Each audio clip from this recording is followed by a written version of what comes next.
Please be advised, all music tracks used in this production are original compositions. Thank you. To everyone tuning in, welcome. This is Silas, your e-journalism social work advocate. You're listening to the Kelsunn-on-the-Air social work podcast, the program that promotes, celebrates, uplifts, and highlights the social work profession. This podcast aims to educate the general public to the vital contributions professional social workers make in every aspect of society, every day. Hello, everyone. This is Silas, your e-journalism social work advocate, producer and host of the award-winning Kelsunn-on-the-Air social work podcast. Welcome to this special segment today. We invite you all to watch and listen a relaunch of this special interview where I was the guest.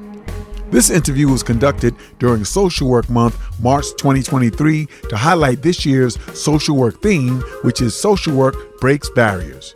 I had the pleasure of being interviewed by host and producer, Miss Amanda Fludd. Ms. Fludd is a professionally licensed clinical social worker. Ms. Fludd is also the owner of Ken Show Psychotherapy Services and Amanda Fludd Coaching and Consultancy. I was honored to be one of the social workers she featured during her 31 Social Workers in 31 Days marathon series. We invite you to look and listen.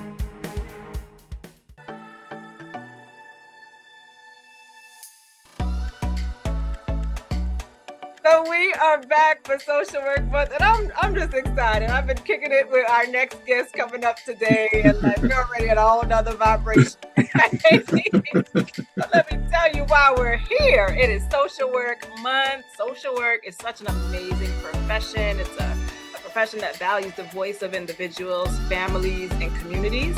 As social workers, it's our responsibility to advocate for the marginalized, oppressed, the silenced. And in doing so, we recognize the importance of centering the voices of those we serve and engaging in meaningful dialogue that affects change. And I think that's what this whole series has been about, looking at the change makers. So welcome to Breaking Barriers, our series of interviews. Yes, looking at social workers for Social Work Month. I'm Amanda Fludd, a licensed clinical social worker, speaker, coach, adjunct, professor, entrepreneur, and creator of this audacious project. Interviewing a social worker a day for the month, I tell you, it's been something, but many words come to mind, but I'll tell you, interesting. Yes, indeed. Yes, indeed. Today, I'm joined by social worker and e-journalist and social work advocate, Silas Kelly. So welcome, Silas. How are you? Thank you. So glad to be here. Thank you for inviting me. Thank you. Oh, absolutely. So jumping right into it, what does break barriers mean to you? Wow.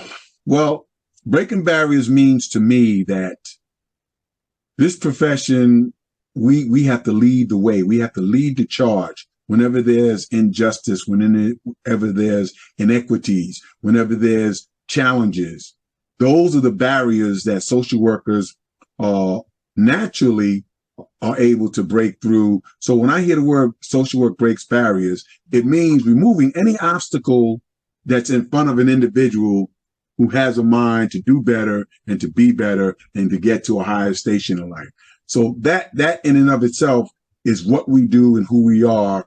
And I can certainly say that that's a great theme for this particular month, is that we help people get to the places they want to go by removing the barriers. And if we can't go under them, over them, or around them, we break right through and we go right through them. That's what we do. And that's who we are. Yes. I was talking to someone else a little earlier, and she said, you need a social worker in your life. So hearing that, you're like, wait a minute, I've been messing with the wrong profession.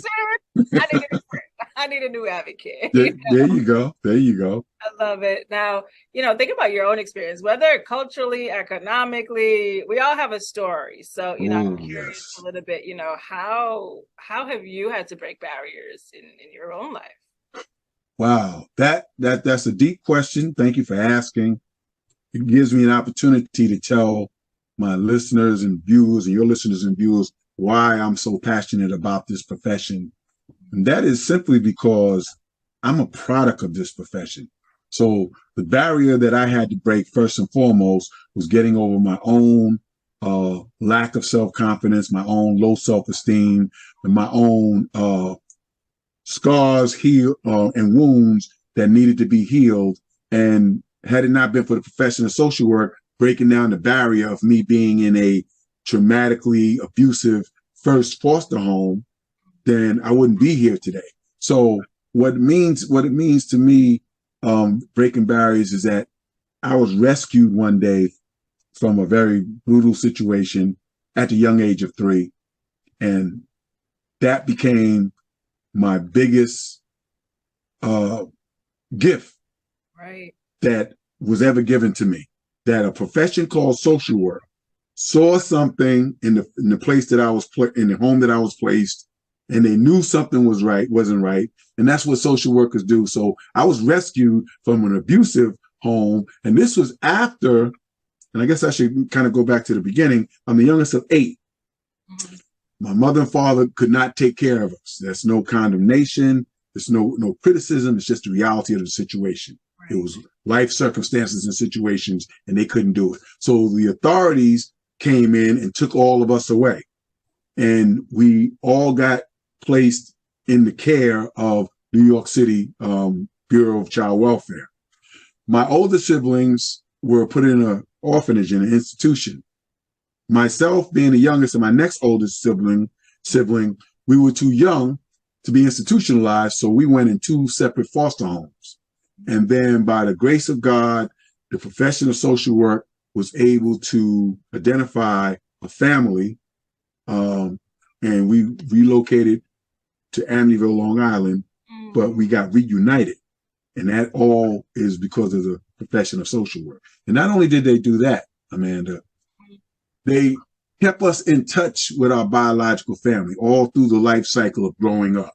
Right. To this day, I know all my siblings. To this day, you know, my biological parents, they passed away, God rest their soul, but I knew them. I knew of them. I knew all my older siblings. And that was because the profession of social work, the main thing that we do is, and people don't get this, we want to keep families together. We want to keep families together. I'm thinking as you're talking, right? And reunite and not let that chain be broken. Because once that chain is broken, then we're a bunch of lost souls out there not knowing who we are in our roots. So I was able to overcome all of that and be placed in my second foster home at the age of 3, which was a godsend. And it was one of the greatest things that ever happened to me. And on that day that I left Brooklyn and relocated to Amityville, Long Island, I got reunited with the youngest of my older siblings, and he and I grew up together in our home in Amityville. Wow. Yeah. I mean, it speaks to just the level of compassion that comes with our profession, and they cared enough to make sure as much of those values, the connection, the family, that was there and maintained. And I love that this story came out because we don't always get to see that in this narrative of who social workers are, that we like disrupt families, we come to break up homes. Thank you. Everybody's calling ACS on each other, they're gonna take your kids in. But like that's not really the intention, right? It's like safety and well-being, and protecting the family. Yes, absolutely. Yeah. And even beyond that, like we're protectors beyond that in the community on this macro level, you know, how we create policies and we show up everywhere. Yes. You know, one of the ways that I like that you show up is in the space of like voice and using media as a podcaster. And I'm curious, like, how can we be better as social workers when it comes to using our voice, especially when it comes to change? Yeah. Well, one of the things that I've learned from a lot of my mentors through the years, you know, as I started studying social work, and maybe even before that, when I was studying broadcast journalism. But one of the most important things that I learned was from one of my very first professors when I went back to school to start studying for my master's back in 2010. Professor Mike Stoltz, he said to all of us one day in class, he says, in this profession, he says, you have to find your voice and you have to use it for the betterment of society and for change. And everybody has a voice. We just have to find it.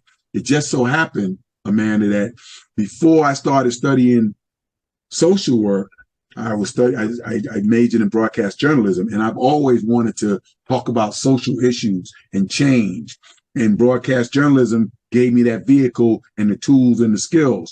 So as social workers, we all may not have degrees in media or broadcast journalism, but with the advent of social media and technology now is so that anybody can do a 2 or 3 minute piece about something that's really important. And we need to speak to the issues and get it out to the broader public. 20 years ago, it wasn't as easy to do that. Today, we can use technology and social media, and we should, and speak on the issues. And also, what I know for a fact to be important is we got to teach the young people how to use this technology and the media to state their issues and what their causes and concerns are, because they are the future.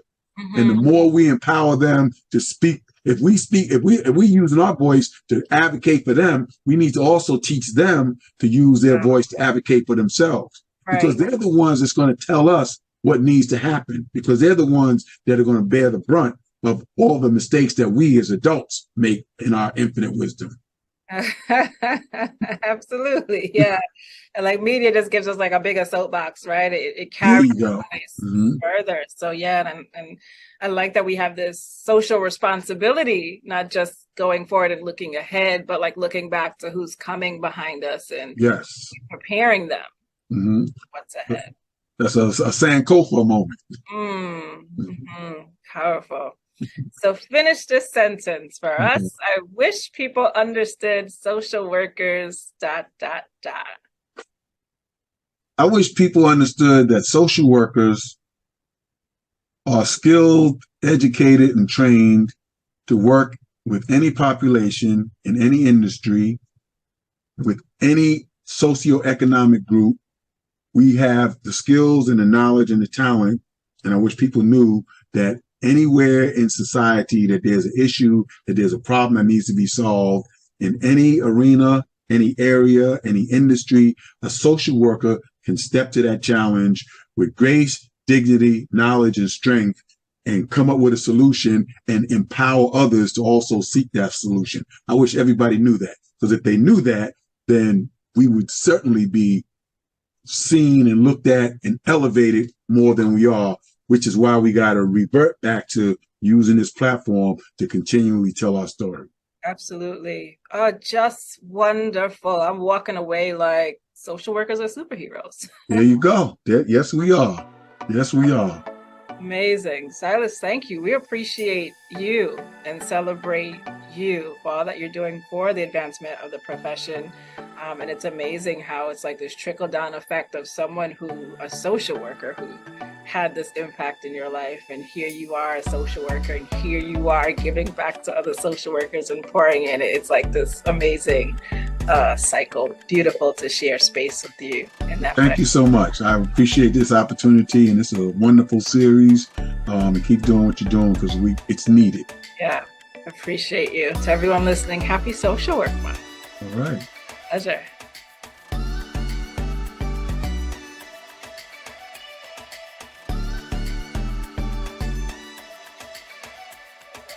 This is Silas, your e-journalism social work advocate and host of the show.